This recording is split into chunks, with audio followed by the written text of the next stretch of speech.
ส่งมาจากแก้วตาที่อยู่ห่างไกล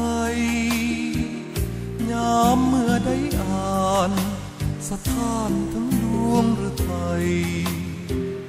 นึกว่าฝันไปเมื่ออายได้อ่านจดหมายอายยังมาแก้วตาดังฟ้าห่วงดินลุยไฟไต่หินมุดดินอายยังจะไปถ้าหากนวลน้องประคองหักอย่างจริงใจ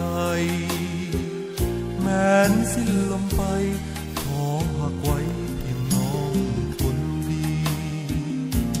แต่จดหมายฉบับสุดท้ายที่น้องส่งมาเขียนบอกไว้ว่าขอลาหักน้องเท่านี้อ้ายขออวยพรให้ดวงสมรสุขีที่จะกลับคืนดี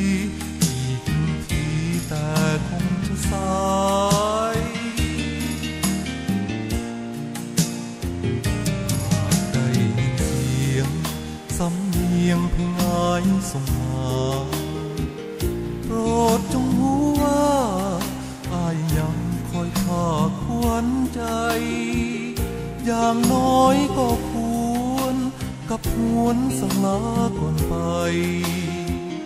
พอถึงอย่างใด